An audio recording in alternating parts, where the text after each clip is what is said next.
Hey everybody, it is Corey Poirier, and we are back live. This is a bit different than like for example, our Blue Talks virtual events where we kick off the day and we do a big welcome because we're going to be bringing on guests for 45 minutes plus each. Today's a little bit different. What we're going to do today is more in relation to the new Blue Talks book 6 that we just launched. So we don't have to do a whole lot of intros or anything like that because we're just going to talk about the book. And I just decided let's bring everybody together, have a good conversation about the book, get to know some of the people in the book, all that kind of good stuff. And so, having said that, I have an amazing guest with me today, and I have to ask her because I'm used to a different last name, and I know she adjusted her last name. So I want to make sure which one I say. So I'm just going to say Kristal for now, and I'll let her tell us, but also known as the Bossy Girl. Who also has something really cool happening right now that I hope we get to talk about for a second or two as well. But having said all of that, Kristal, I know, like I said, we only have a short amount of time, but I'll ask you maybe if you don't mind to tell us a little bit about who Bossy Girl is. And then we'll talk a little bit about book number 6 that you're in. And then before we wind down, we'll find out what you got in the works right now. So having said all that, can you tell us a little bit about who Kristal is? I would be so happy to do that. So my name is Kristal, and my last name is now Markle, which is my maiden name, same as Meghan Markle. And it's okay to call me princess. I'm okay with that. But, I don't know if she's really a princess, but you know who I'm talking about there. But anyway, same spelling, same name. I did that to honor my father, who actually has pancreatic cancer right now, and was super proud that I was tackling the world with the name that he gave to me whenever I came into this world. So I'm very, very proud of my name change.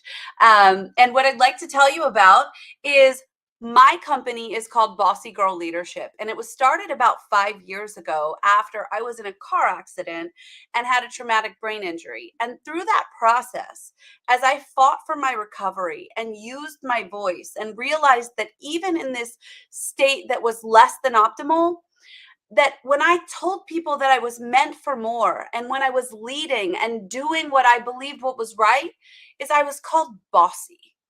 And in that space, what I realized was the word bossy is defined right now by someone who is aggressive or building themselves on somebody else's back, pushes people around, doesn't care about them. And I wasn't doing any of those things. I was literally fighting for my survival, and I kept getting called bossy. And what I realized is this word bossy is used as a weapon against people who have a mission, who are willing to use their voice and just so happen to be female. So what I did was I set out on a path to redefine the word bossy for the world, to really mean courageous love in action, and enable women, my girls, your girls, and leaders alike across the globe to feel capable, and enabled to use their voice out loud. And that's what I'm all about and what I'm doing. So I teach executive leadership skills to women, and I'm super happy to be here with you today, Corey. Amazing. Well, I'm impressed. You covered all the first parts of it like 2 minutes. Very succinct. I love it. So let's talk a little bit about the Blue Talks book then. Book number 6. I want to say just released it, but we're like in pre-order or pre-release stage until I'm gonna for people listening, I'm gonna guess until Monday. So and I say that we'll probably hit the stage before Monday where we're ready to go, but I'd say Monday is what we're going to plan for so that we start fresh in a week where we move it over to Amazon and all that kind of stuff. Now, somebody might be thinking as they listen to this, well, I'll wait till it goes to Amazon. But here's the reason why you want to help us in the pre-order stage. Take all of the things out about it. If you buy now, you help us, but take all that out of it. But one of the things that I decided to do is I put on 2 bonuses for those that grab the book during this week, which I have done a couple times in the past, but I don't think I'm going to do in the future. Short version is the book bonuses are basically I'm going to do an Ask Me Anything where you can come on and basically, as it says, ask me anything. We're going to have an hour Q&A, questions pre-submitted, questions live. Also, I'm going to do after that, we're going to do a Better Life formula training, which is me revealing a thing I used to charge thousands of dollars for at speaking events to do, and I haven't delivered it in like 2.5, 3 years. And so basically, for the price of a book, you get both of those. You get to join us virtually live for both of those, and we do a donation for any profits from the book as well. We just did one for blankets for burned children. We just did it this week. Well, actually, we're Monday, so we did, I guess, Friday. We did it on Friday. So you help that as well, outside of the fact that you're helping these authors realize the power of being a best-selling author. So that's kind of the preamble and the backstory. But Kristal, can you tell us a little bit about your chapter in the Blue Talks book? I absolutely can. I'm excited to do this. And just like you said, there's a message that you're ready to deliver that you haven't delivered in quite a while. I have a dog. Surprise! Surprise. That's enough. I am so sorry about that. That's all good. We're pet friendly. Well, that's a good thing. Usually I have a 3-year-old crawling on me, so I just work with whatever I've got. You got to be resourceful in these days and these times. I'll tell you what. So anyway, I have a message that I often don't get the opportunity to share. Like I told you, I am all about helping women and people in general learn to embrace and use their power. And that message is often accompanied by a leadership message. I am a servant leadership expert and really am considered one of the top servant leadership experts for women across the United States. And I love what I do and I love talking about leadership. But the problem is, when I sat down and realized it was time to write this chapter, and I was so honored. I've been so honored to be working with you over this year, Corey. It's been just a gift and a pleasure. But when you asked me to write this chapter, I thought, does the world need another short story about leadership? And of course, there's never too much that can be said about how to lead well. We all understand that leadership is important, but oftentimes there are skills that need to be learned so that we can do that well. We want to be a leader that other people want to follow. But there's one part of leadership that so often we don't even talk about. And it's the part that I believe changed my life the most. And my chapter is called Remarkable Followership. So it's this piece of the leadership equation that so often goes unnoticed. We always want to be the leader. We always want to be the one out front. And really, the way that our culture has evolved, it's so me focused and me centric and all about me. And what happens is, if we lead from that place, you will not be a leader that other people want to follow. But if you learn to be a follower that others want to lead, eventually you will become a leader that can move mountains. And so that's what we talked about in this chapter. I love it. I love it. And let me ask you, when we talk about leadership, I mean, I love the idea of servant leadership. I'm a lot of people know that I've read Think and Grow Rich countless times. And I say countless probably because I didn't count how many times, but I'm sure somebody could have counted. It was countable, but I've read it a lot of times. And I think I did a chapter on this recently in another book called 13 Laws to Riches, I think it's called, which is based on the laws in Think and Grow Rich. And I talked about the chapter about giving more than you ever expect to receive in return. Like going the extra mile, I think is how he defines it in the book. Yes. And to me, what I think is when people read Think and Grow Rich and they look for what's the gold in there, I feel like one of the biggest things that changed my life and career, which is a nugget of gold in that book. There's another part about 3 feet from gold. Are you digging and giving up when you're only 3 feet from gold? And I think a lot of people in the book maybe read the book, but if they haven't read it more than once, missed that piece of gold, which was the idea of trying to give more than, again, you ever expect to receive in return. And to me, in a lot of ways, that's an example of servant leadership. And so why do you think, so that was a long way to ask you the question, Kristal, why do you think servant leadership now, it seems like, the best way I can say it is, it seems like more people are finally getting it. And so why do you think it's becoming popular, and or we could use the term sexy right now? It is very sexy right now. And what's a challenge about that is oftentimes people can use those words, but often don't really understand what it means or how to do it or have ever seen it happen in real life. Because the real truth about servant leadership, and I wrote this in my book too, is that servant leadership sucks.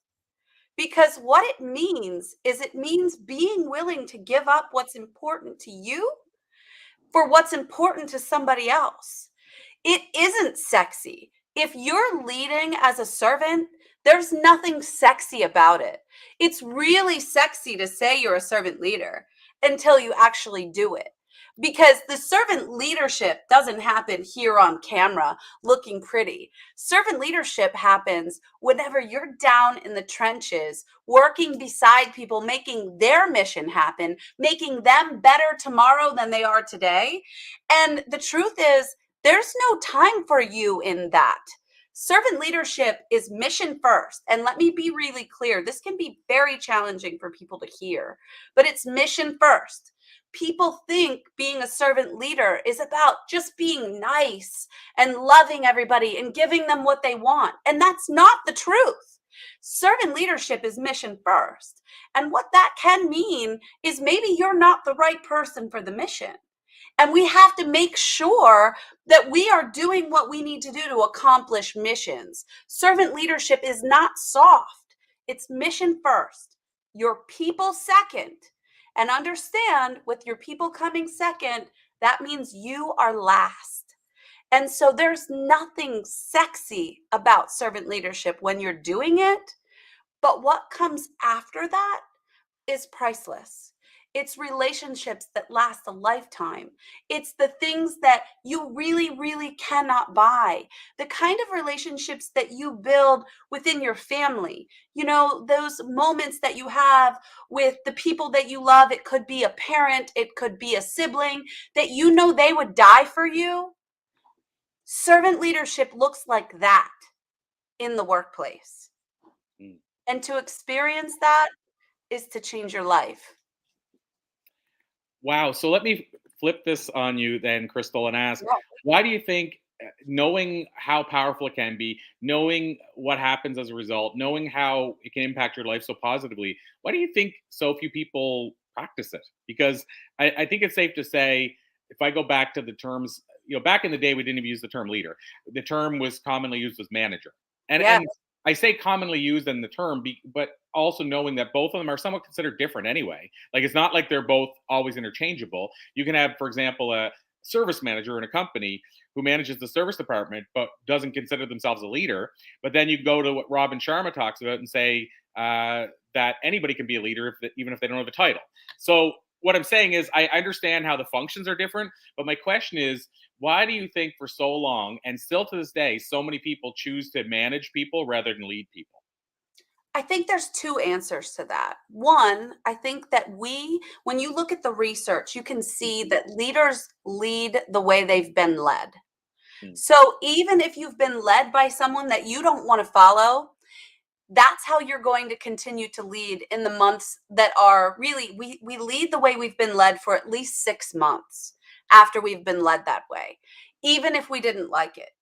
And oftentimes we're emulating behavior that we believe is acceptable, that we think that the mission will find to be, it will behoove us, right? So especially, I spent most of my career working in government. And I was told that servant leadership does not have a place here. And please make no mistake about it, there will be a division of church and state, and you will not talk about servant leadership in government. And I continued to do it anyway. I impacted thousands of leaders. I had the opportunity to lead at some of the highest levels in our government and across multiple states. And I continued to do it anyway. At one point, I got called into the governor's office and I was asked, "How are you getting away with this?" And the only answer I could give was, "Because it works." And this is the truth. So we do this when we get a taste of it, when people get to see it, they start to be hungry for it and they want to do it. But Biologically, we are inclined for survival. We fight for ourselves. We make sure that we are sustained first. We typically are fighting for our own mission. We're made that way. And we have to learn how to change that and actually fight for a mission that might not be ours, which could be making somebody else better tomorrow and putting them out front. In the end, for me anyway, the benefits of that, I have far exceeded any price I've paid. But it's very difficult to do if you've not seen it. And it's also something that we are not naturally made to do. We are born into this world selfish, unfortunately. I've never had to teach my daughter how to take a toy from her friend, but I do have to teach my daughter how to share. So we are born into this world this way. And the way of, and the light, really, in my opinion, is finding a way to follow. Find somebody that you can trust and truly put all of your faith in going the way that they ask you to go. When they say jump, you say how high. Just try it. See what happens. It's amazing how everything shifts. Now, be very careful, because the most important thing that you can do as a follower is ensure that you've chosen a leader that knows how to lead and is willing to put your well-being first and has the character that they would never let you fall without falling with you. So, long answer there, but and not sexy. I mean, Corey, usually we're talking about some pretty sexy things. Today it's kind of hardcore. Absolutely, 100%. And I mean, I have to say, I love the idea of the follower word, like the followership, and finding people you want to follow. And it makes me think of this quote that I wanted to get your take on. Before I ask you two quick things, is what do you have on the go that's new that I kind of hinted towards earlier, and how can people connect with you further? But just before I jump ahead to that, John C. Maxwell, Yeah. who was a number of years ago in this survey I read of 20, I think it was 2,500 of the world's top leaders, was voted number one. Robin Sharma, who I referenced a couple of minutes ago, wrote The Monk Who Sold His Ferrari and The Leadership Guide and all of these other books, was number two. So John C. Maxwell has this quote, and I'm going to butcher it because it's been so long since I've heard it, but the quote is something to the effect of, if you're a leader and nobody's following you, you're really just out taking a walk. And I love that quote because it's so visual, and it's a metaphor, but I see so many people doing that. They feel they're being a leader, but they're not actually resonating with anybody who wants to follow them. And so my question is, what is your take on that? But secondly, and I know you covered a little bit this already, Kristal, but what do you feel a person can do to entice followers and people to follow them? Outside of, like you mentioned, pick somebody you want to follow. But on the flip side of that, how can you encourage people to want to follow you? Okay. Let's start with, where do we start here? That's a lot of questions.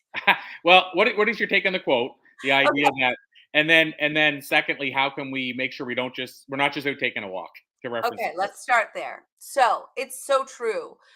If you don't have anyone behind you, you're not a leader. And I have to tell you, one of my favorite stories is, oftentimes I'm brought into organizations because the organization isn't working. Say the team is dysfunctional or there's high turnover. I am brought in whenever there's something that's considered to be a problem. So I will go in, and oftentimes, and I hate to tell you guys this because probably lots of people that are here listening are leaders, right? But anytime you go into an organization, and what I'm told is, our customer service team sucks. They are not doing what they need to do. This is a problem. That's a problem. Susie's a rumor mill. There's all kinds of problems. And what I always do is go one level up, because the problem is never with the people who have the bad reputation. It's always one level up. So I had one of these stories, and I was actually working with a very high level client. And I sat down with him and I started talking to him about leadership and his philosophy of leadership. And he said to me, he said, Kristal, you don't understand. And I said, what do you mean? And he said, I am one of those people. I know they say there aren't many born leaders, but I'm one of those born leaders that just came into this world to lead. And I said, okay, well, tell me more about that. And he looked at me and he said, my mom told me from the day I was born that I was a leader, and I know that I am. And now I say that with a smile on my face because we all know the problem here, right? And I looked at him and I said, that's amazing. Can you tell me who's following you? And he didn't have an answer. And this man had over 2,000 employees that were under his power. Understand, I'm not using the word leadership there, under his power.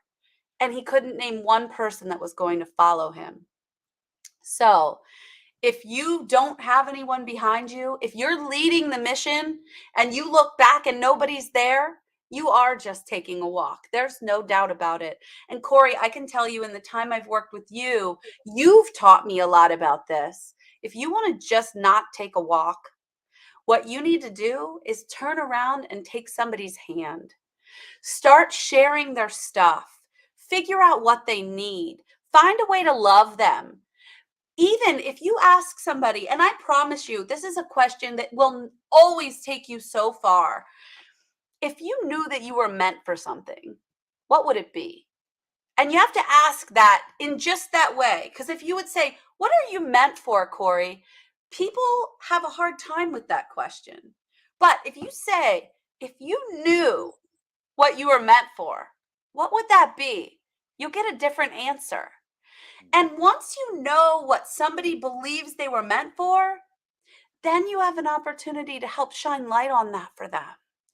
You get to love them in that place and say, okay, well, Susie, you know what? If that's what you think that you're meant for, let's start walking in that direction. I have a project that I'm working on, and I'd love for you to walk beside me. Let's do it together. And in that place, Susie will be following behind you everywhere you go. It's not hard, but it does take a lot of heart. And it also takes a lot of self-sacrifice.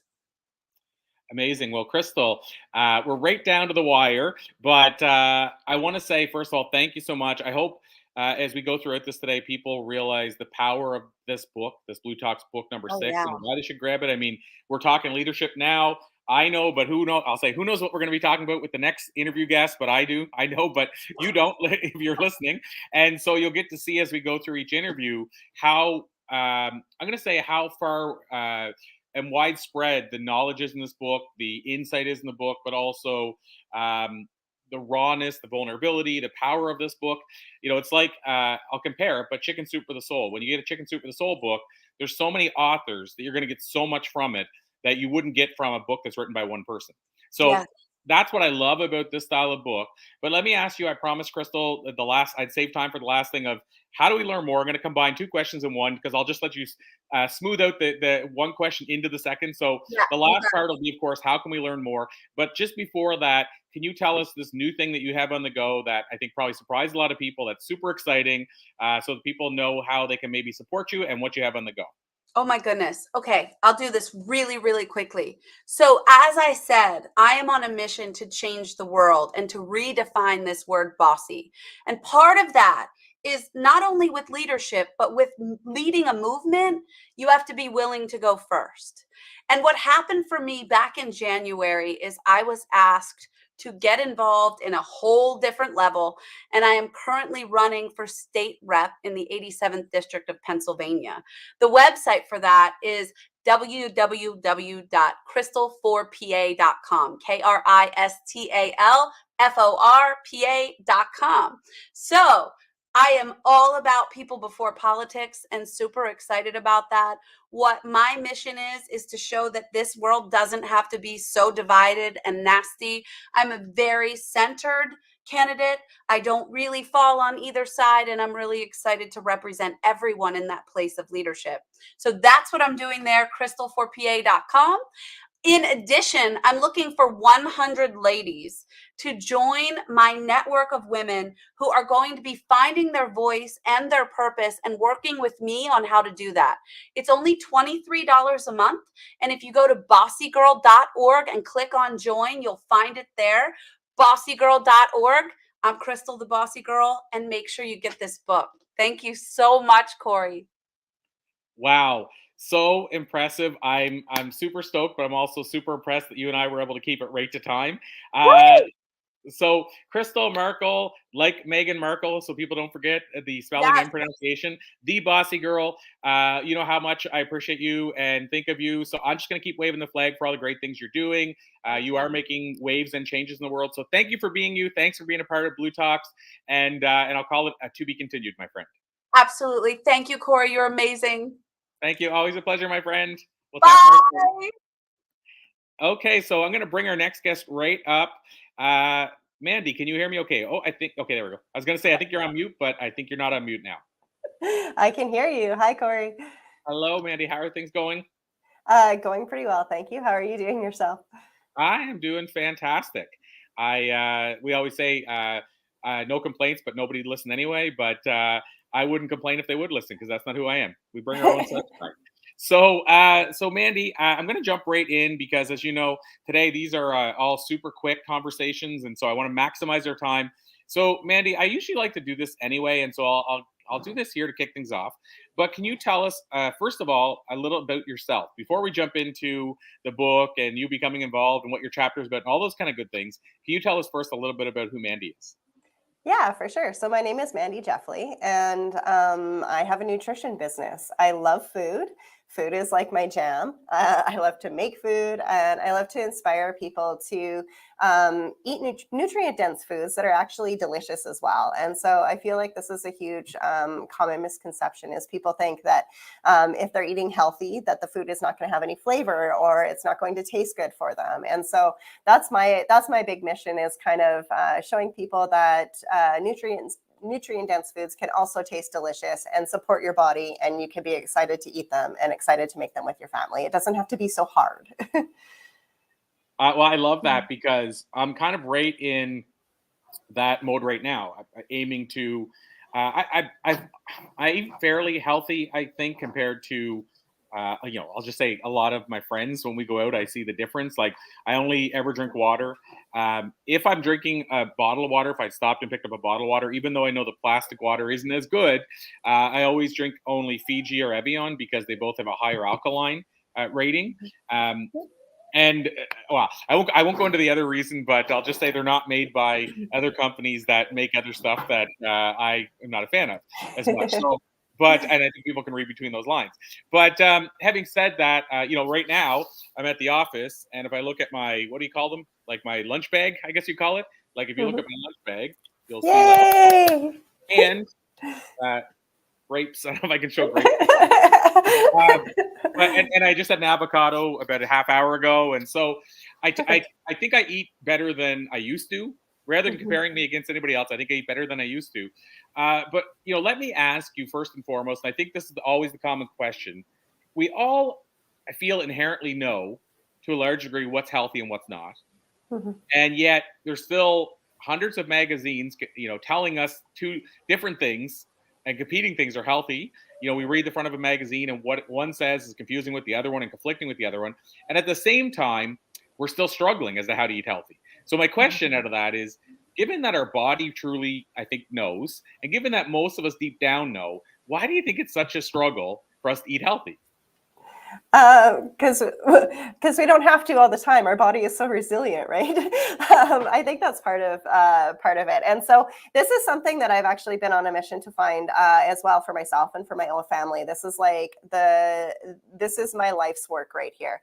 I actually started out my career as a registered nurse, and I've been a registered nurse for about 10 years, working in the health and wellness, well, in the healthcare industry. Let's call it the healthcare industry.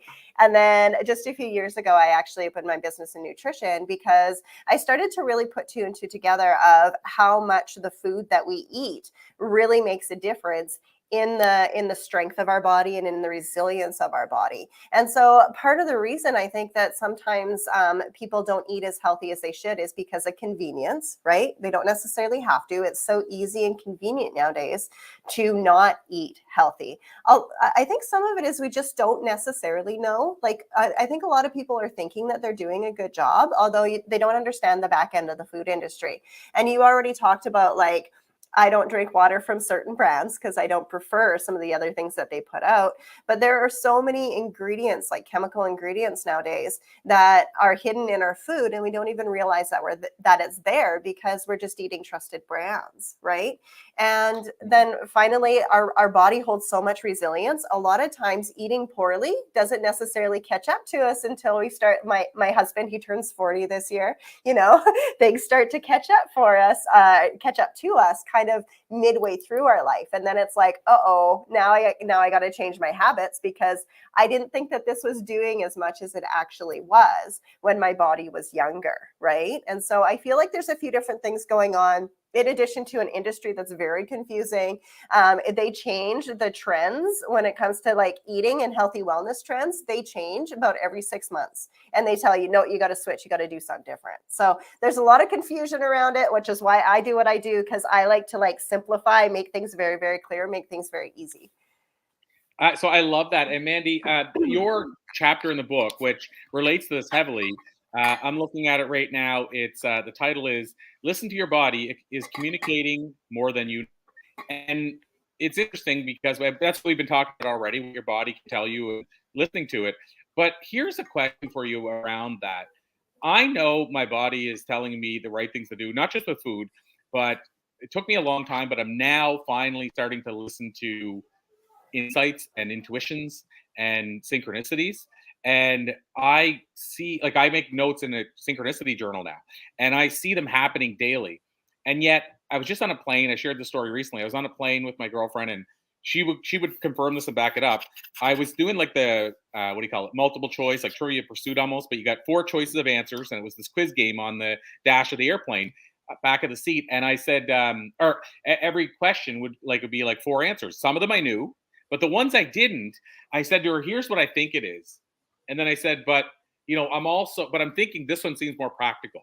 And for as many guesses as I could count, I went against my gut, and my gut was right 90% of the time.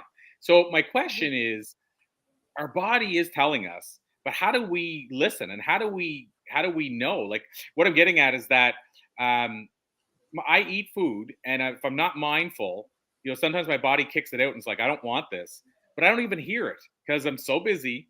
And I just like, and then later on, I'm like, that wasn't a good move. But my body probably told me 150 times in the last year, I don't like this food, and I still didn't listen. So my question is, how can we listen? Like, is it sitting in silence and meditating and actually starting to listen to our body, or like, how do we get to that point based on your experience? Well, and so that's exactly what my story is about, and it's about a story that I share a story of something that happened to me, an illness that happened to me when I was in my teenage years. And a part of why I wasn't listening to my body, I was listening to my body, although I wasn't trusting what I was hearing, right? Just like you're saying, I wasn't trusting my gut. I wasn't trusting what I was hearing. And so I feel like when I was younger, it was really easy for me to look to other people to be like, is this right? Is this actually what I'm feeling? Should I be feeling more here, or should I be doing more? And it was very easy for me to just kind of absorb back into myself and be like, oh no, they think it's no big deal, so it's probably no big deal, right? And not move forward with what I knew, knowing that something was going on that wasn't right. And so I think that it's really easy for us to talk ourselves out of what we think that we hear because we're not specialized in the area. Right. I think that this is a huge part. People will feel discomforts, and yet they won't realize that they won't realize that it's our body actually triggering something. So they won't connect the awareness of like, oh, like I have this discomfort. Maybe it's something that I'm doing, or maybe it's something that I could change, right? I think a lot of times it's just people don't necessarily want to lean in and figure it out either. Like it's just easier. It could be almost a fear of like, I know this is bad, but I don't want to know why. Like I don't want to know the reasons. I don't want to hear that I have cancer. I don't want to hear that I'm sick, right? So I'm just going to keep going the way that I'm going. And so there's a lot of different reasons why people don't necessarily understand what their body is saying. I tell this, I speak actually quite a lot, and I teach quite a lot. I'm a teacher for CSNN. And so a lot of times when I'm teaching this, I'll tell people your body is talking to you, although it doesn't speak English. And since it doesn't speak English, it's like me trying to decode Japanese, right? I know that they're attempting to communicate with me, but I don't know what they're saying. That's like your body. It has its own language that it's speaking in. So not everybody can decode what their body is attempting to tell them. And so that's why it is very important to have the awareness and to make the connections, right? People really need to actually focus on, okay, A leads to B, which causes C. And so I need to adjust A in order for the rest to change as well, right? And so I always suggest people working with a professional like myself, I interpret what the body is telling people and help them to decode what their body is telling them, for sure. Although the other one is just get really, really quiet. If you are having discomfort, I think the knee-jerk reaction in our society right now, especially with the medical system being the way that it is anytime that we have pain or anytime that we have discomfort, the automatic reaction is to just turn it off, right? We can turn it off with pharmaceuticals. We can turn off this communication with our body. We don't necessarily lean into that pain and start to ask it like, why are you here? Like, what are you trying to tell me? What are you attempting to show me? Right. And so I think that that's another really, that's another way that our body's communication kind of gets lost on us, is like, we just turn it off, right? Because we don't want to feel it. And so, yeah, there's a few different reasons for sure, although those are a couple of them. And those are a couple of things that I address in my book or in my part of the book. Amazing, Mandy. So, there's never enough time. So I have one more quick question. And then the last question as we wind down is simply going to be how we can learn more.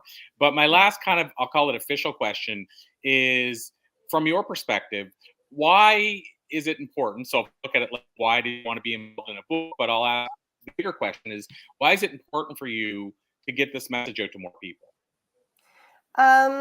I think it's so important to me to get this message out is because I've been really diplomatic in why I've actually stepped back from nursing now. I've stepped back from the healthcare industry, and I've been really diplomatic as to why I've done that. But a huge reason why I've stepped back is because of the reliance of the healthcare industry on the pharmaceuticals, right? I'm not a huge advocate of medication anymore. Just understanding and seeing my patients, seeing how my patients weren't getting better, seeing how their discomforts weren't being addressed. There's a lot of misdiagnosis. There's a lot of waiting right now in the medical industry as well. And so I wanted to be able to use this platform to speak out and to say, like, the healthcare industry isn't what it used to be. It's massively changed. And my feeling in my heart is it doesn't necessarily have the good of the public at its heart anymore. And so I wanted to use this platform to show people, to see if people relate, I guess. Mine was a misdiagnosis, and it turned out okay, although for some people it doesn't. And so I really want to show people that they can start helping to improve their own health. They can take control of their own health again. There's things that they can do at home that can drastically improve their circumstance, even if they are waiting for diagnostics, even if they are waiting for the healthcare industry. And so that's why I wanted to contribute, because this is the first time that I kind of spoke out, not necessarily against the healthcare industry, but spoke out as to why I don't support it nearly as much as I used to. Mm. Wow. I mean, and that's, at least from my perspective, totally fair. It's a totally fair assessment, and totally, of course, fair for you to look at it and want to make changes and want to be a part of that change as well. So I love that, and I love your honesty about that. So, Mandy, last quick question, of course, as I mentioned, and as promised, is how can we learn more? So if somebody wants to connect with you further, whether they've read your part in the book or they, and of course, today we're Blue Talks Book 6, so of course they can grab the book and read more of your story and your ideas in the chapter. But just in general, where would you normally send people if they wanted to reach out to you and connect and learn more? They can reach me through my website. And so puravitainspires.com is my webpage. I do meal planning for people, meal planning subscription, which makes healthy eating really easy. I just do the work for you. You just got to put it together. They can also, I do a free call with all potential clients as well. Usually I attract clients who have a previous diagnosis, clients who are attempting to reduce or relieve themselves from medication, things like that. And so I always offer my clients a free call to see if they're a good candidate to work with me. And I do work with clients one-on-one to just help improve their health and wellness situation. And so you can book your free call through my website as well. So puravitainspires.com is where you'll find all that. Amazing. Well, Mandy, this has been an absolute pleasure. I just want to thank you so much for joining us. And I said it earlier, but I'll say it to you as well. With your permission, let's call it a to be continued because I feel like we barely scratched the surface. But thank you for being such an important part of Blue Talks, and we'll continue to wave the flag for all the great things you're doing. So thank you for joining us today. Thanks, Corey. So thanks, Mandy. So I'm going to bring in our next guest. I will say really quickly that I didn't mention this earlier, and I'll mention this throughout today, but excuse me, we've been talking Blue Talks book, volume 6. And I should tell you, I'll put it in the comments, but if you want to grab your copy in the pre-order phase, I mentioned earlier, I'm not sure if you're on for me mentioning that about the bonuses, but we have some special bonuses where if you jump in, you can join me for a live virtual Ask Me Anything session for an hour. And then also a second session where I'm going to reveal the Better Life formula that it took me thousands of interviews to learn. Also, you can join there for free. So anybody that grabs a single copy of the book during the pre-order phase, before it gets to Amazon, you can get yourself a copy and also get in for both of those. And of course, we donate some of the profit to charity. So you get to, of course, be a part of that. And then also support these great authors. So having said all that, where you find the book is easy. It's bluetalksbook.com. Again, bluetalksbook.com. I'll put it in the comments. But in the interim, I'll bring on our next guest. So Cathy Derksen, so excited to have you here for roughly 15 minutes. We've been, quick interviews today, but covering a lot of stuff in a short amount of time. So Cathy, I'll bring you on, and what we've been doing is asking the guests to tell us just a little bit about themselves before we dive into the book and all those other good things. So Cathy, on that note, can you tell us a little bit about who Cathy Derksen is? Well, it's a long story, but to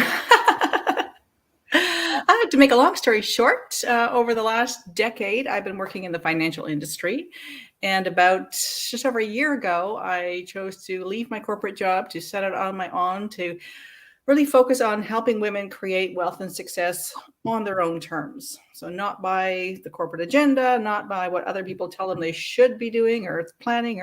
So my whole focus is really on midlife women, helping them create a life they're actually excited about and to take control and take confidence in dealing with their finances, dealing with big changes in life.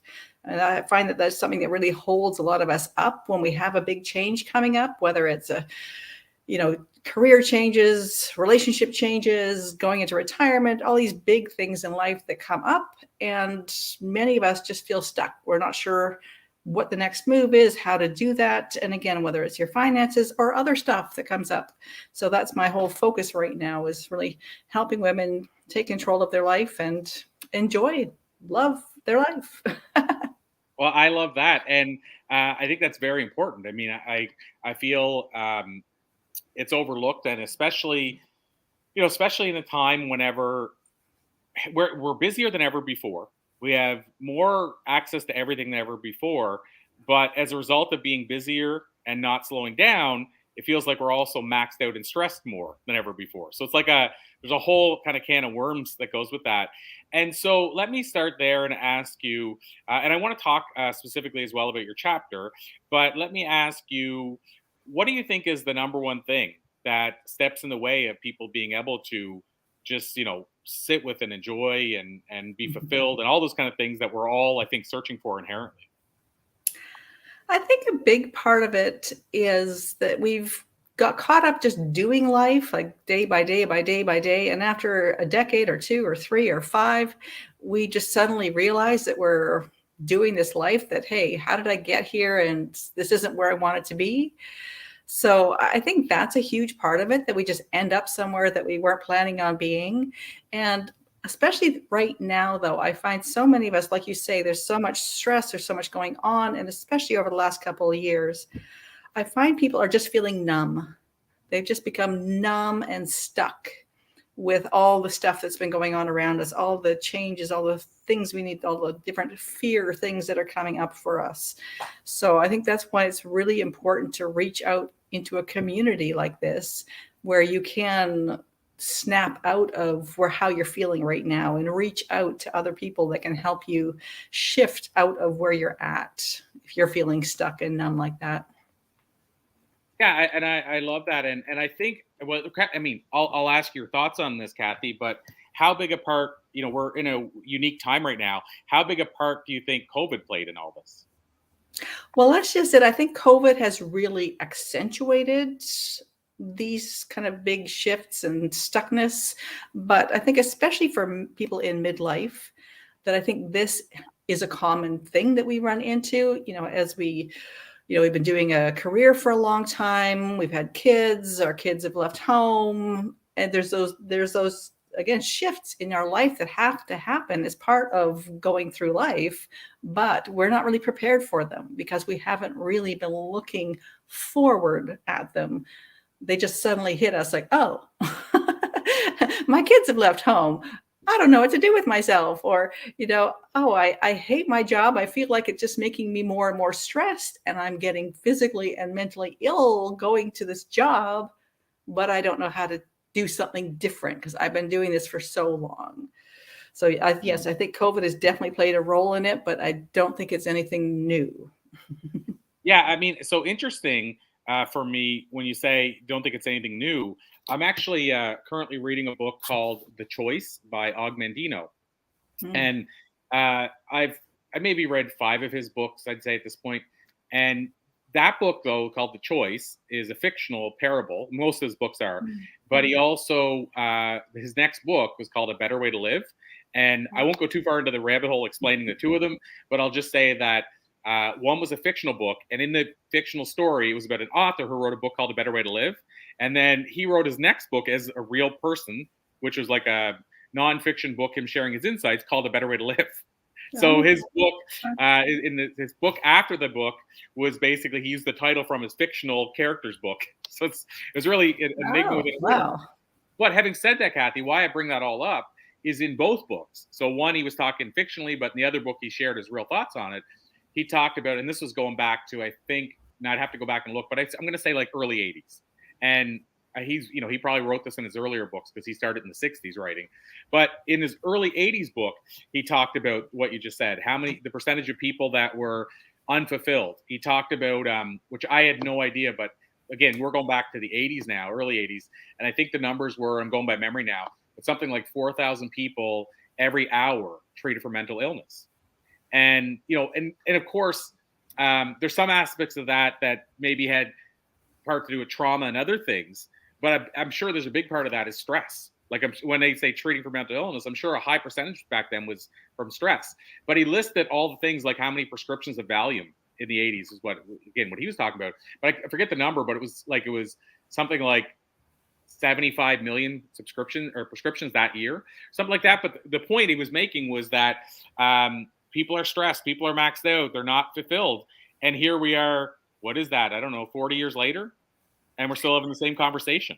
Exactly. And I think for a lot of people, again, especially midlife people, whether it's midlife women is my main focus, but for so many years, we haven't allowed ourselves to think about what we want, which has really contributed to us just kind of carrying on in a direction that suited everybody else and our family and our career, but didn't necessarily suit us well.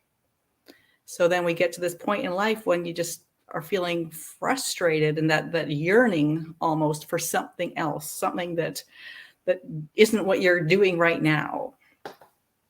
Yeah, absolutely. Well, and so I guess then let's switch a little bit, Cathy, and talk about your chapter in the book. Your chapter is called "Business and Butterflies." So, can you tell us a little bit about what your chapter is about?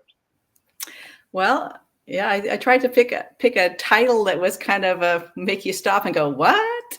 Like business and butterflies. What is that? Where's the connection there? And it's funny, this is my 7th book that I've been in. And most of my other books, I stayed closer to my story and my challenges and what I've been going through. And with this one, though, with this, with bLU Talks being business, life, and universe, I was trying to kind of blend all those things together. In my mind, a butterfly is one of my really significant things that is an image that I like to hold on to for transformation. All these big transformations we go through, to me, a butterfly really represents a lot of that. And in my chapter, what I've done is I've made comparisons with the process we go through as an entrepreneur, like a new entrepreneur, leaving the corporate job, setting out on our own, and getting to that point where we feel like we're being successful. I compare that with the stages of the butterfly and going through everywhere from, you're that corporate job that you hate. You're like that egg that's got so much potential, but it hasn't really popped yet. And then going into that next stage. So now you're the caterpillar and you're just eating everything up, which is what a lot of us, entrepreneurs in the beginning stages, we're just absorbing all this information and we just almost feel like we're going to explode with everything that's coming at us. But then I really love to focus on the cocoon stage, because so many of us, when we go through any kind of transformation in our life, we get stuck in that big shift part. And feeling, there's the imposter syndrome, there's shame, there's guilt, there's all these feelings of, oh, I can't do this, or I'm not good enough. And this whole thing we go through, the point I'm making with the story or with my chapter is that's a stage that you have to go through to get to the other stage.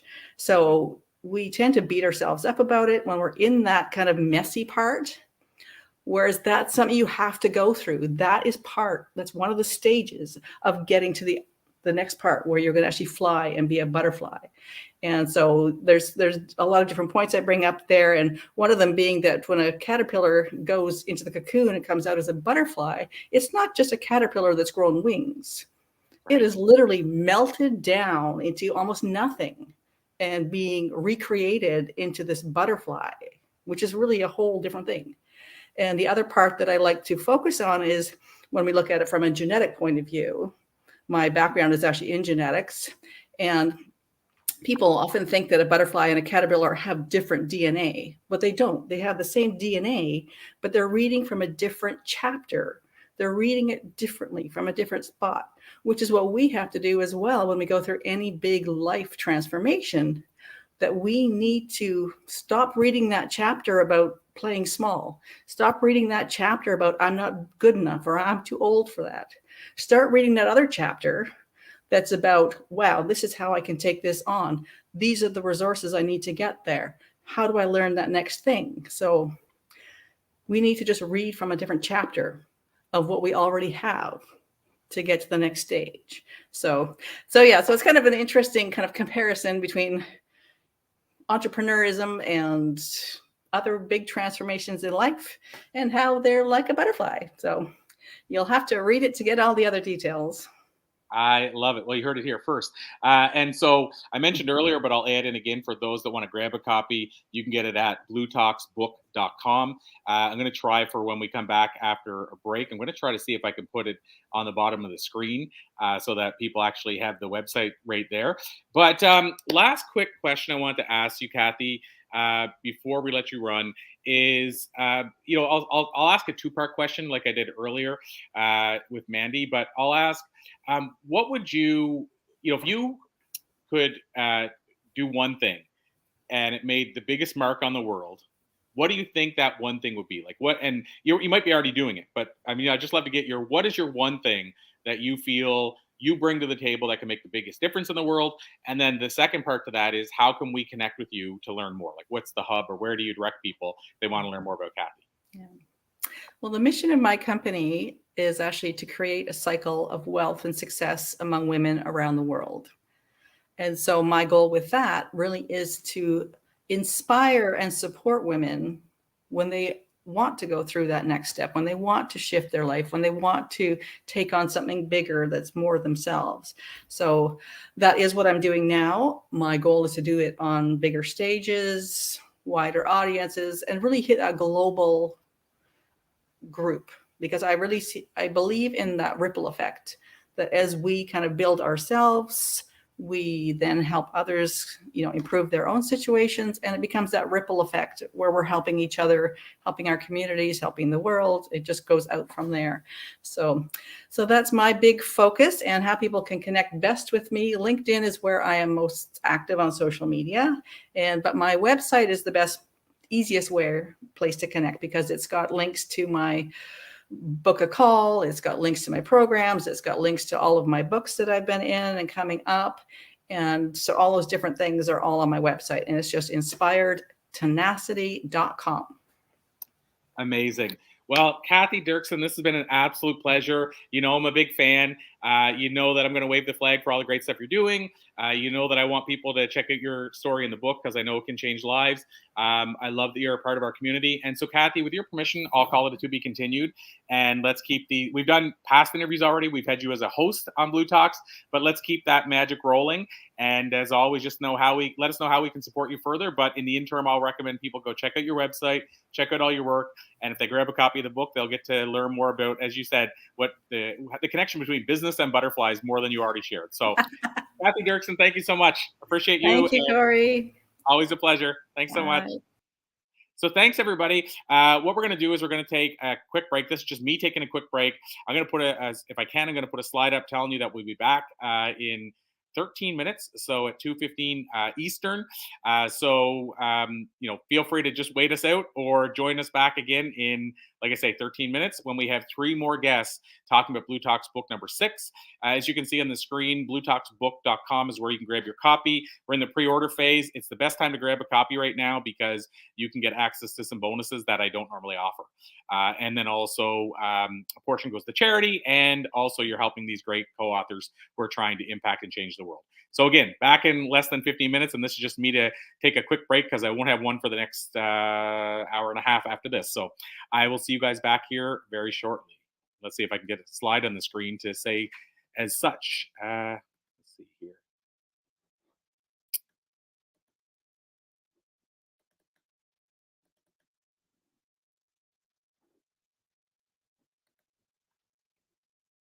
It says it's loading, so let's see if this works. Fingers crossed. Well, I'll take myself off, and then there we go.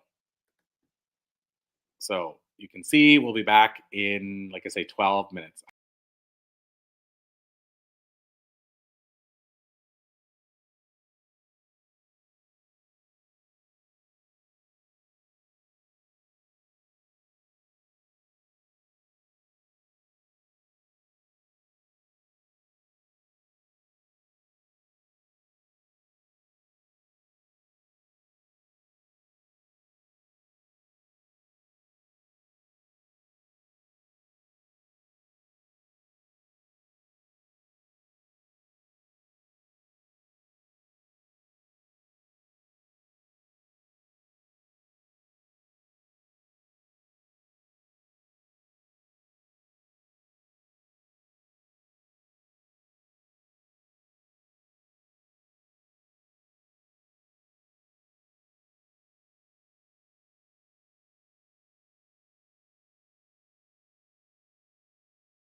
Hello, hello.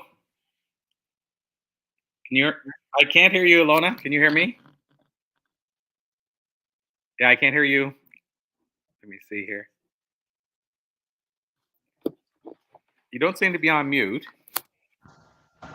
Yeah, yeah. And now? Yes, I can hear you now. Oh gosh, it's working. Amazing, awesome, so great to have you here. Thank And you. we're live, just so you know. So Yeah, we're sure. back live. It was easier to keep our stream going live even during my break than it was to start from scratch. So here we are. Uh, Yeah. so Ilona, I wanted to jump right in.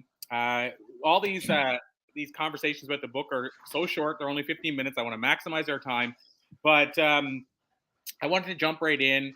And first of all, can you tell us a little bit about yourself, and then we'll dive into what you wrote in your chapter in the book, and we'll dive in a little bit deeper. But can you tell us first and foremost a little bit about who Ilona is? Sure, I'd love to. My name is Ilona Seddick, and I'm a content coach. I'm a storytelling strategist. That simply, I'm that person who helps you to have sales on your Instagram account, on your Facebook, on your social media, and those person who connects you to your audience. This is all about the content. Content is a vehicle of your sales. So the main ingredient, main source of my work is to make it for you easy and make it for you to be yourself, to let you be as beautiful as you are and get money for just as you are. I do not need to fix you, to spice you with something, but be who you are. And the personal story, this is the first step when we start to work. This is the first step when we dive in. And my story is in your book now. Yeah, absolutely, it is. And we're so excited to have you in the book. And it's all the stories, of course, in the book are different. Yours is also another step different as well, because the two guests I had on already today, both their stories or their chapters in the book were about their business, their business message. So I'm going to say more of a teaching message, whereas yours is more your journey and your life story. Yeah, And you're right. and so you just found your way to the U.S. just 3 years ago, I believe, Yeah, roughly. yeah, Uh, yeah. so, what was? I guess I'll ask you it this way: what was the reason that you decided that you wanted to share your story in the book? Was it that you felt, you traveled this wild road, so was is valuable for others to learn about this journey you took and why you took it and all that? Is that the reason, or what was your reason behind Great question. Thank you, Corey. Indeed, story is really literally what I have. It's just the only thing that I had in my hands. I was just a mom. I was 3 years ago, and I don't have any business, anything. I'm just was immigrated from Russia at that time, and nothing in my hands. The only thing that I have is my story. So I started to develop my story. I wrote a book about my story. It's put me into the another level, completely another level as a best-selling author. So I look deeply inside the storytelling, what is really is and how it can help you to grow money, because at that time of course I need money because I'm just a mom, okay, but I have two children that I need to raise, to feed, and to make their life happier ever after, let's say. So I need money, so my business came, and now I'm a five-figure businesswoman, and I'm so happy with this. And sharing my story, I want to send the message that everything is possible. Even if you do not have anything at all, you have your story. This is the place where you can start and develop business, develop career, lift your career into the another level, make it personal, and take a profit. So I love that. And let me ask you this, because you said a key thing there is the one thing we all have is a story. And we hear so many people, and it's really sad in a lot of ways, but I think it's to do with perhaps a battle of whether there's a self-worth there or not. But I hear a lot of people say, why would anybody want to listen to my story? And I used to hear people say that just in general, like people would say, oh, I work with clients and say nobody wants to hear their story. But I didn't know it was such a big thing until I started working on a book where we're sharing people's stories and people saying, look, Corey, I want to proceed with this, but why would somebody want to hear my story? I'm struggling with why anybody would care, or do I even have a story? And so I guess my question is, Ilona, you're an advocate for the fact that we all have a story. And do you believe if we can figure out how to tell it, we all have a story that people need to hear? Yeah, absolutely. I'm standing for this idea, and I believe everybody has their story. And the main thing that you will not invent something unique. You will not invent a blue ocean that nobody's there except you. This is the wrong idea. You have the common problems that you face in your life, and you somehow succeed. So there are a lot of people, they just like you, because we have celebrities, and we have what else? So I cannot relate myself as hard as I tried to some really big names, Hollywood stars. I know they start with a scratch. I know their stories, but I'm not there yet, and I'm something in the middle. To whom I can relate? Who is my leader here? And this is where your story come and say, this is me, this is who I am, and you, beautiful as I was 2 years ago, I didn't know all these lessons, but hear me now. This is you, what are you going to do? So I do not want you to have this pain. I do not want you to have these searches for years. I have mine. So just take my lessons and live your life happy. So this is my point. So everybody has a story. And sometimes and everybody also has their audience, specific audience, because I can hear they think about how to start a business, for example, how to start to increase your presence on social media from numerous coaches and other very gifted persons. But I can hear a specific person because he or she will say the exact word that I want to hear, that I need to hear exactly from you. Nobody can except you. So go ahead and tell me what is going on in your life. I love that. And let me say one other thing too that you just said is this idea as far as people. I think people are. This is something I used to say with our stories, and I want to get your thoughts on this. Is it powerful? I won't say is it crucial because I don't think it's necessary, but is it powerful when somebody can be a bit vulnerable and authentic with their story? And the reason I ask that is because I used to share this quote that I said, I think what we're most embarrassed to hear is something that somebody else needs to desperately hear the most. And so do you think it's powerful when we can be vulnerable with our story and share all the warts, what they say, scars and warts and all? Sure, but there is a limit because vulnerability is a very good thing, but you need to keep your personality, you need to keep your personal boundaries, and some things you should or you shouldn't tell. It depends, and it depends purely connected with your purpose. Why do you tell this story? To whom you tell this story, and what is all about? If you have clear answer with these three questions, main questions, so you will open your heart because you know why. You open your heart to concrete person or persons or groups of people. So, and you will know the topic, and you know that you will feel this limit. Vulnerability, as you said. So it's a good thing, but I also stand for and advocate for the person who tells the story, because sometimes it can be a very traumatic experience, and you can be re-traumatized by telling your story. You know what I mean? it's very tiny line here. Yeah, absolutely. No, and I just wanted to get your take on it because, and I'm glad you didn't just say yes. You know, it's a story because I think there's always, when people ask me questions, the most common answer I have these days to almost every question is it depends. So I used to always just say a yes or no, but I don't really believe in absolutes anymore because I've seen that there's almost always a variable to that.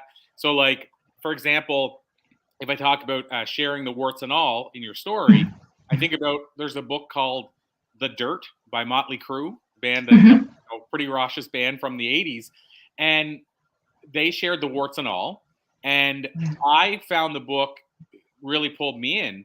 But at the same time, if they went and shared that same story to I'm just using a weird example, but if they went and shared that story to a group of children, you know, it wouldn't fit. It would be too way over the top.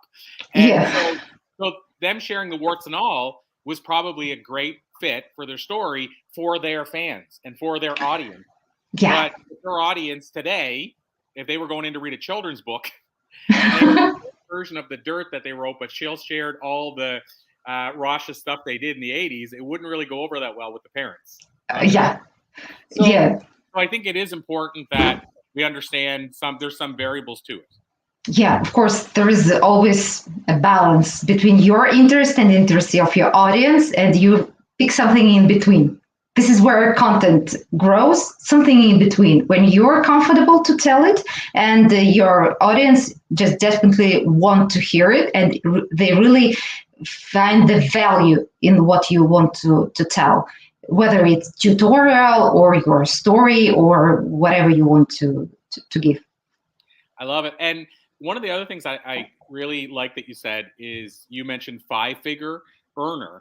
And I want to say that's so refreshing because I'll explain what I mean here, but I just did a talk at our Blue Talks event called Living the Unfiltered Life.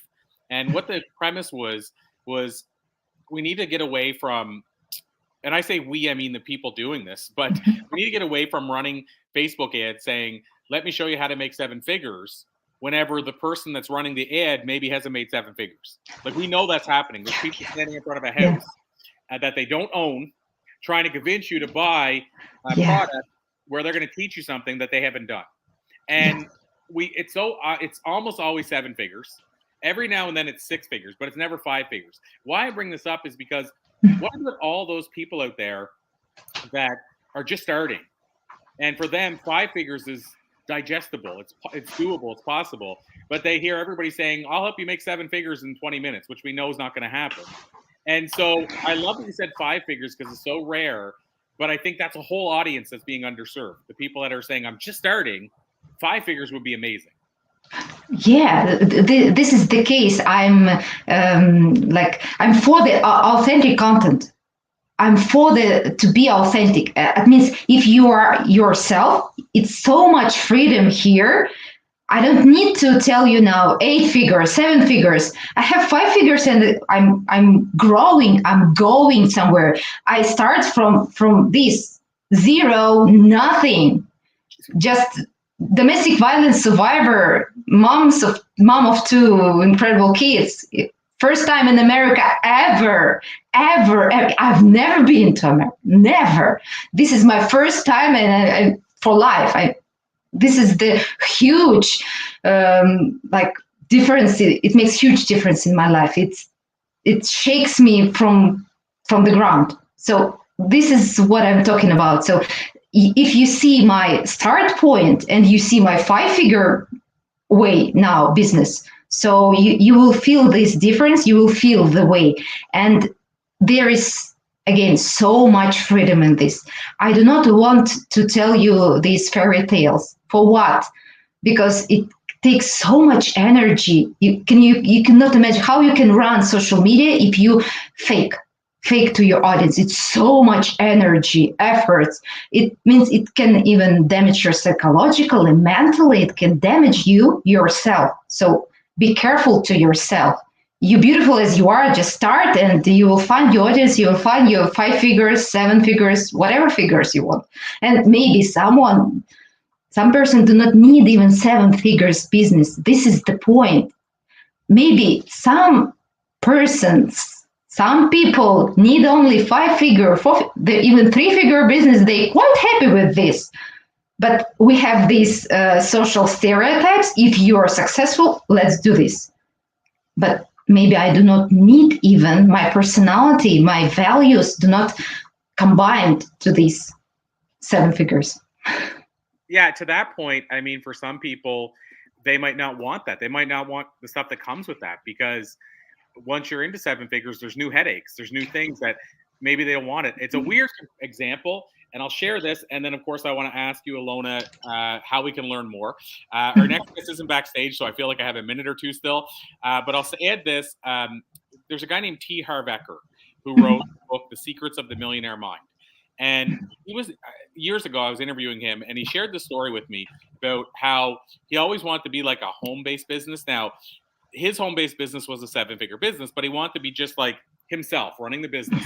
And he was living in British Columbia in Canada, and he got a visit one day from the mayor of whatever place he was living in. I can't remember the name of it. And he said, we're going to do like a red ticker tape parade or whatever you call it. We want to thank you publicly. And Harv said, for what? And he said, well, you're like the largest non-government employer in this area. And he said that was an epiphany moment of his life. It was a changing moment, because he said, I didn't want to have a business like this. He had like 300 employees almost. And he said, I started this to just be working from home and not have the pressure of managing all these employees. And he said, how did this get this big without me noticing?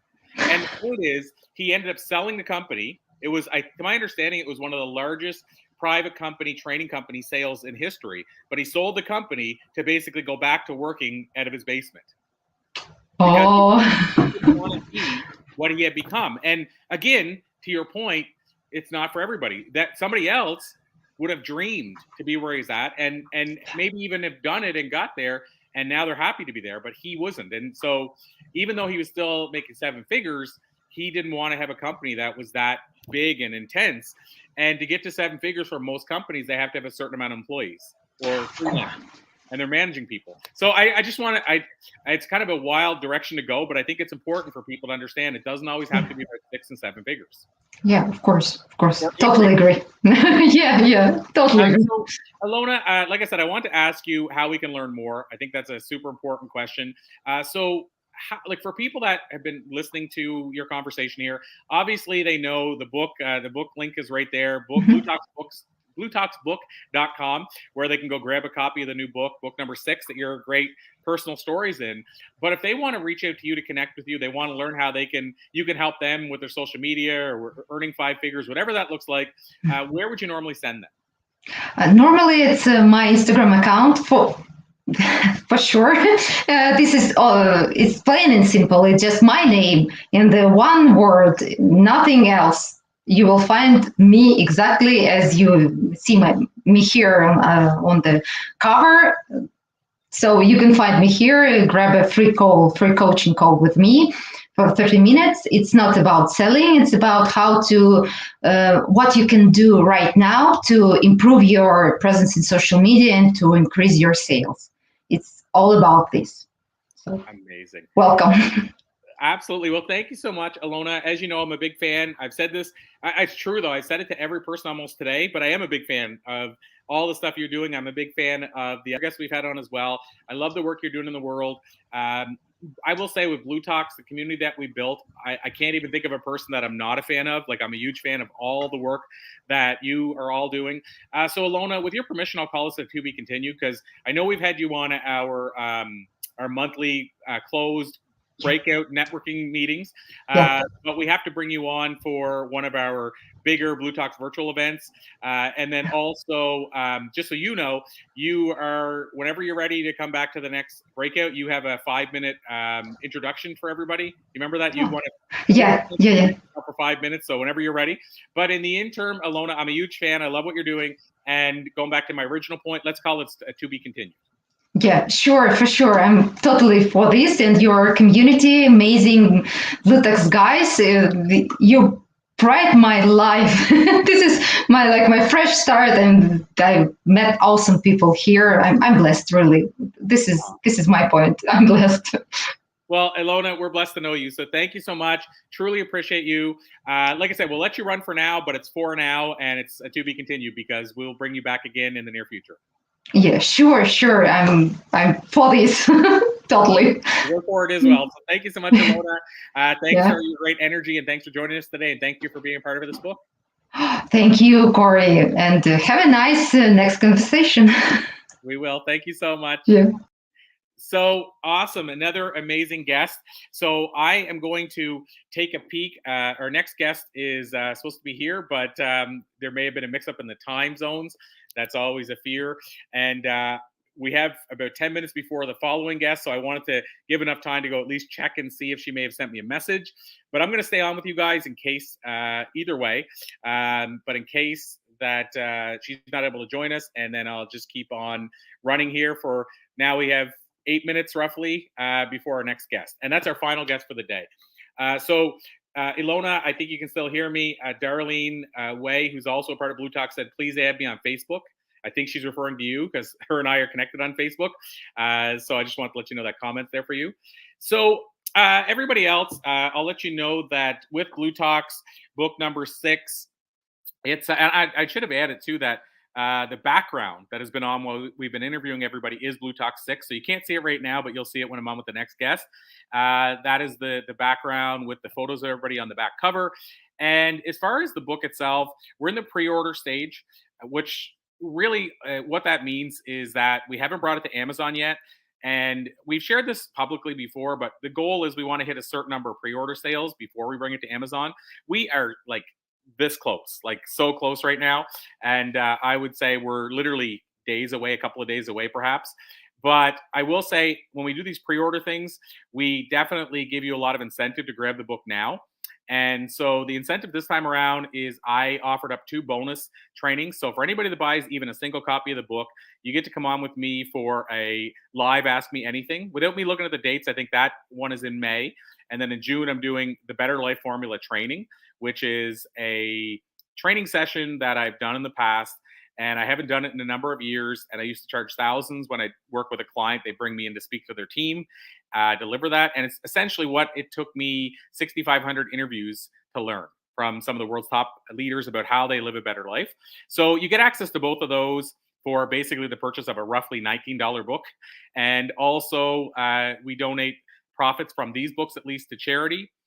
So we just did a donation to the Burned Blankets for Children Foundation, and we're doing we're going to do a local food bank donation here. We're actually planning to take our 2 children.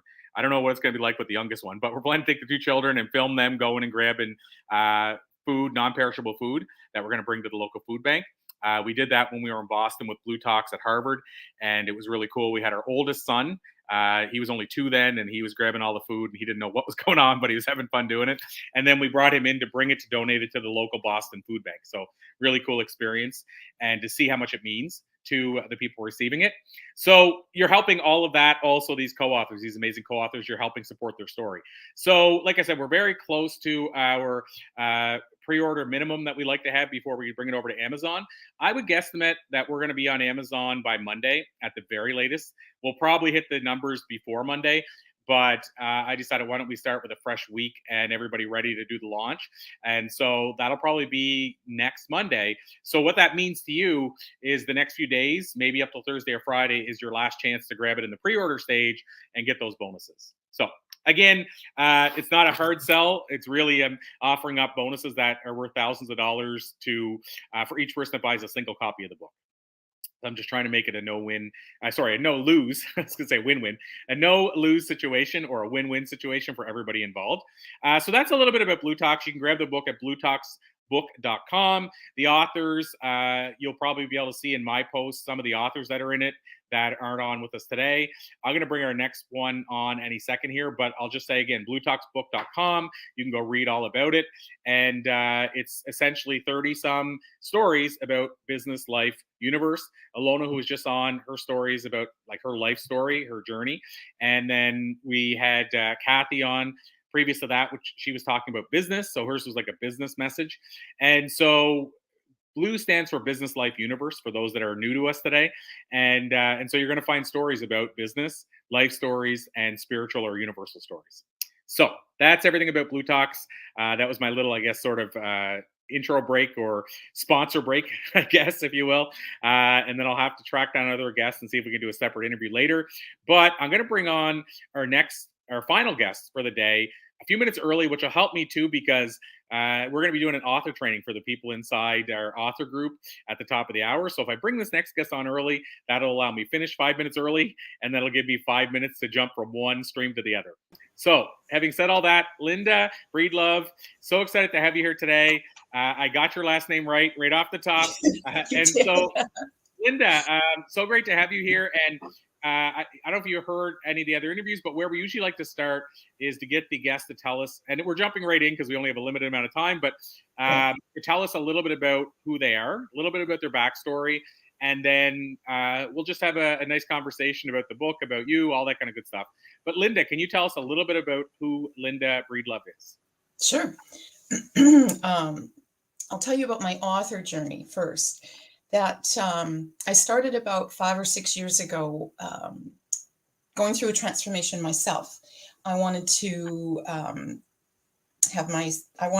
make myself a better person. I wanted to make my body healthier. I wanted to make my mind healthier. And I was working on a lot of things personally. And I started posting motivational and positive stuff on social media. And it was getting noticed, and people were commenting to me that they were being helped by what I was posting. And this went on for a couple of years, actually.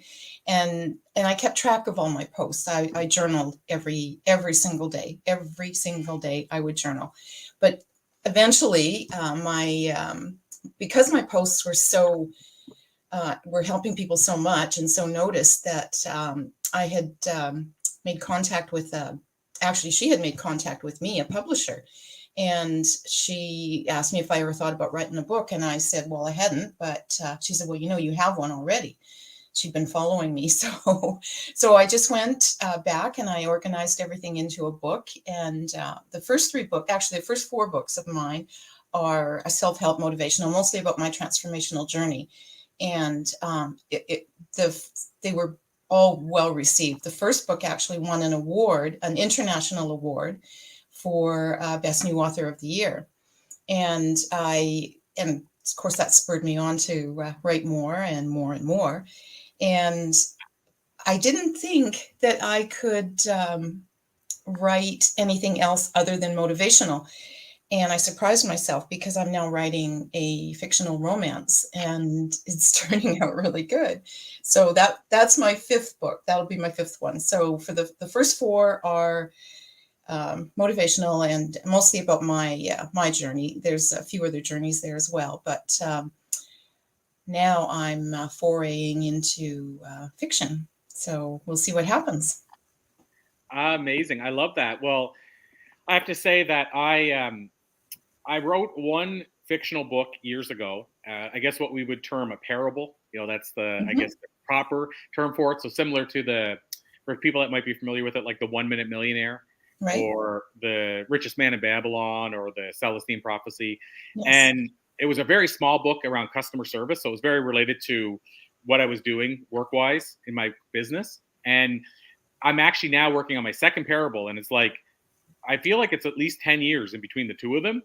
So it took a long break, but interestingly, I'm excited to see how it goes. But interestingly, I'm reading right now. I just finished reading a fictional book, another parable, and it's so wild because just one scene in the book is so close to what I decided I was going to write this about. And half my book is done now, but one scene in the book that I just read is like a scene that's like my whole book.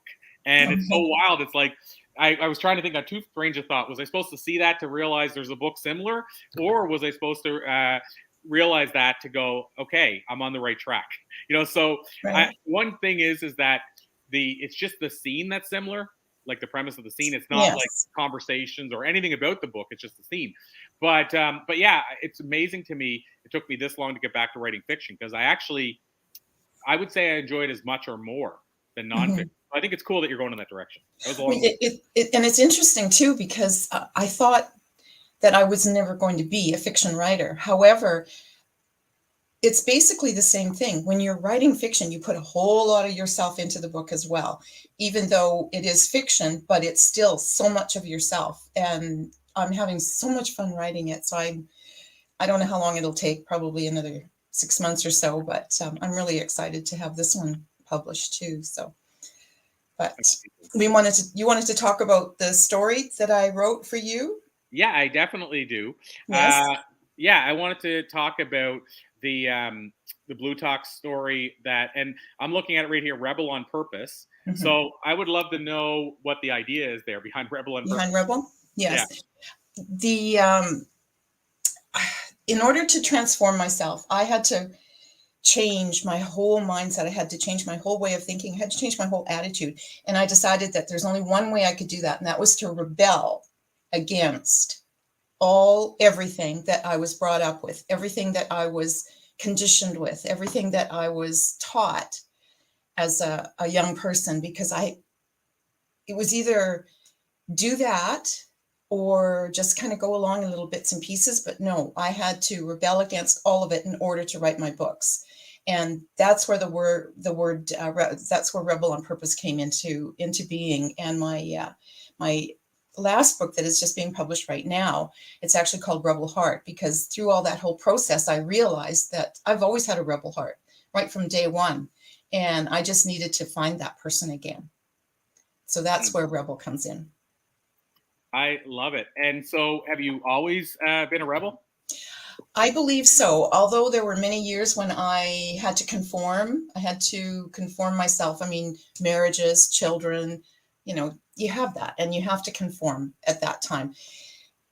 You can't be a complete rebel and raise children. You have to teach them the right side of things. And then, but you can still allow them to be themselves. But I couldn't have them think that I was just rebelling against everything, because I don't rebel against society. What I rebel against is my own internal mindset and my own internal attitude that I'd had for years and years and years. So it's not I know people say, well, what do you rebel against? But I don't. I rebel against myself. I've learned. That's where. Well, and so I wanted to add too, when you say that about your past self, if you will, what I guess, can you describe a little bit more about who that past person was that you were rebelling against, if you will? I can. I won't go into complete detail, but I was the eldest child in a family of 4 children. And I was raised, I had this rebellious spirit. However, because I was the eldest, I had to be the responsible one. I had to be the one that looked after all of my siblings. I had to be the one that my mother worked, right? And I had to be the one that put dinner on the table for my father when he came home from work. And I was the one who had to pick up the children from school, because I was only a year older than my brother. However, I think I was older mentally than him as well. And so he was always a little child as well. But that person who I was had this dream of traveling, this dream of being a person, being an author, this dream of writing poetry, this dream of doing all those things that I never was able to, and I was never encouraged to as a child.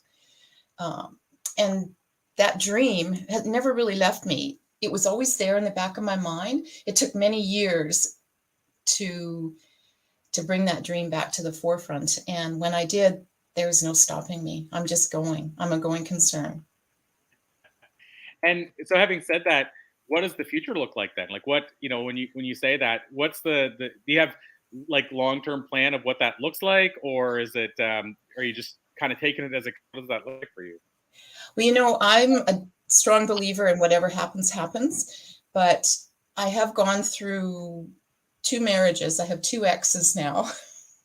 And so the future for me right now is a little uncertain about what I'm going to be doing. However, the only certain part about it is that I'm going to keep writing during that whole time. And that's it. I'm just going to continue doing what I do. It doesn't matter to me what anyone else, well, it matters to me what people do around me. However, what matters to me most is that I continue on the same path that I've been on. Mm. And so I guess what, being that rebel and kind of going against the grain of who people maybe even knew you as in the past, what has been, I guess, sort of the response from people in your life? Yeah, there have been a few surprises. There have been a few people that are no longer close to me. You lose some, you win some, and I just take every day as it comes. I mean, you outgrow other people. So, and not that I wanted to leave them behind, but they chose to stay behind. So, I don't know. It's hard to explain. It's hard to make people understand that that you change a lot. And if you lose people along the way, then so be it. That's their choice. It's not my choice. I didn't choose it, but that's theirs. So yeah, and to your point, when you say you lose people along the way, and you have to make that choice, it is one of those things where basically, I hate to say it, but sometimes what's the thing people love to say? Some people are in your life for a season, not I forget the other part of that, but sometimes we're just in your life for a season, and they're just meant there for that season. Yeah. And sometimes we have to accept that, right? We That's have to accept that they weren't, that they weren't there for necessarily forever. And sometimes that's hard, but it's a part of life. That's right. It is. And so, same thing. Was it from your perspective? Was it a thing where they kind of, I guess I'd say this, but you outgrew them, and they said, "I don't want to," however they worded it, but it was more that they couldn't understand the change in you, or was it you that had to make the choice? They couldn't understand. It didn't matter how much I tried to explain the differences in myself weren't supposed to affect other people, but they did. And unfortunately, unfortunately, not everybody's going to understand you, and not everybody knows when you, like, I put myself out there so strongly, and not everybody can understand that. They look at you and they go, oh, well, I mean, look at her, she's thinks a lot of herself now, but that's not the case. I put myself out there only because I want to help other people as well.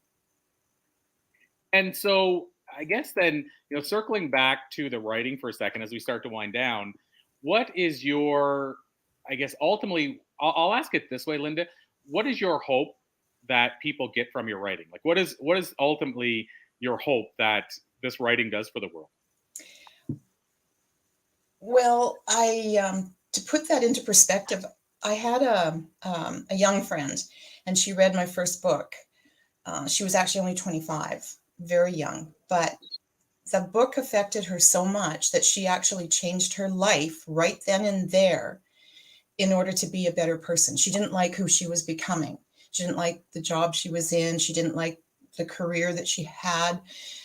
And she changed herself right then and there. She actually learned a hell of a lot quicker than I ever did. I mean, I didn't learn until I was really older, that I could change myself. I just thought this was me and this is how I had to be. But she learned at a very young age, at 25, that she could make these changes now. And she's an amazing girl, amazing. I think that what I want most from my my transformational journey books, the first 4 books, is that if I can help someone, even just 1 or 2 people, then I've succeeded. Now, in my fiction book, I'm hoping to really entertain with that one. Mm. Yes.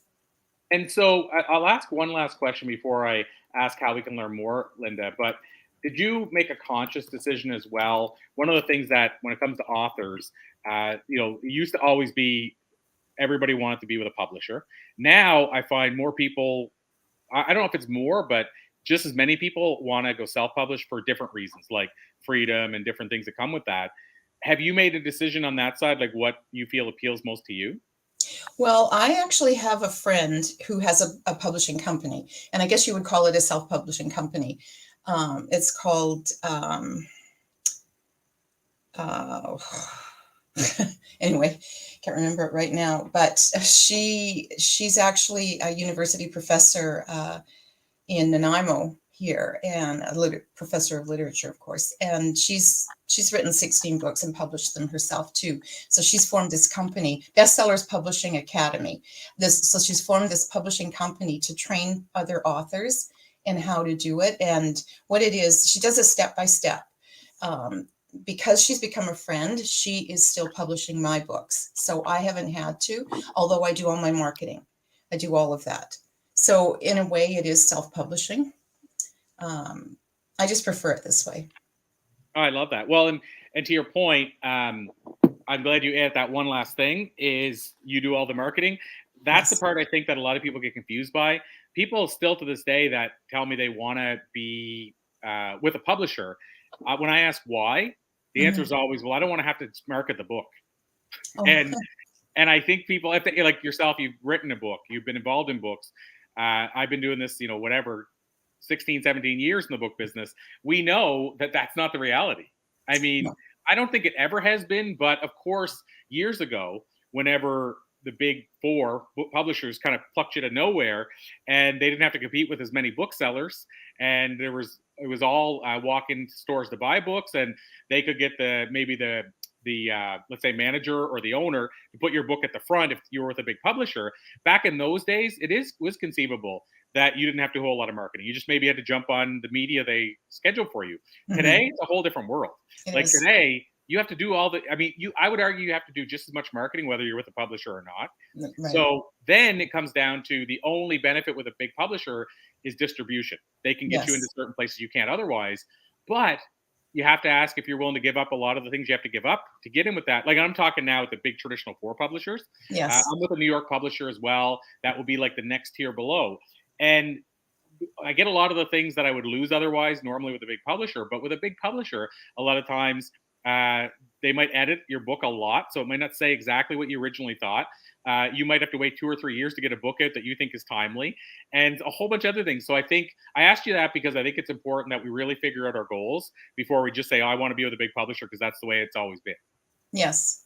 Yeah. It doesn't really matter. I mean, it matters to me if my books sell. However, that's not the reason I'm writing them. I write them for myself, and I write them because I enjoy writing them. So it's not necessary for a big publishing company as far as I'm concerned. So yeah, I'm on the same page with you there. So Linda, last question before we both run is simply, how can we connect with you to learn more? Like, how can we learn more about your who you are and how people can, is there a way they can connect with you? Like, where would you send people if they want to connect with you? Absolutely. I have a website. It's actually just www.lindabreedlove.com, and it's not breed. It's not love breed. Yeah, like I thought so. Breed love. Yeah, actually, I was called Miss Breed More once, and that I just thought that was bad. I feel better. I feel better that I didn't say that. That's maybe one step too far. Yeah, but definitely just go to lindabreedlove.com and you'll find me. You'll find where to buy my books at. You'll find out a lot about me. Amazing. Well, Linda, this has been an absolute pleasure. You are you closed the show today. So thank you Oh. so much for being our headliner for the day. Thank you so much for being so generous with your insight, wisdom, and being so willing to share. Keep being a rebel, even if some people have to step out of your life. Like I said, they may have just been there for that reason. I guess that's what they say, that reason, and not necessarily a season. So having said all that, Linda, with your permission, I'll call it a to be continued, and let's bring you back on for another Blue Talks interview in the near future. All right. Thank you very much. I really enjoyed this, and I really appreciate you putting me into that book. Well, thank you so much. We loved having you. Thank All you, right. Linda. Such a Take pleasure. And thank you, everybody, for joining us. I am going to simply say goodbye because we are literally down to the wire for me to jump onto a training. But as you've seen, bluetalksbook.com, you got to meet some of the authors today. Again, there's a really cool bonus on, 2 bonuses if you want to jump in now. If you have any questions, you know that you can reach me at any point on Messenger or via email. And also, email is bluetalksbrand@gmail.com. You can email us there. Any questions, let us know. But thank you so much for joining us. And I'm going to bring on the author that we weren't able to have on today. I'm going to bring her on and do just a quick interview probably Wednesday. We're trying to figure out the details now. So I'll keep you in the loop on that. But thank you, everybody, for joining us. Till next time, I'm Corey Poirier, and we've been talking Blue Talks Book Volume 6. Talk to you guys soon.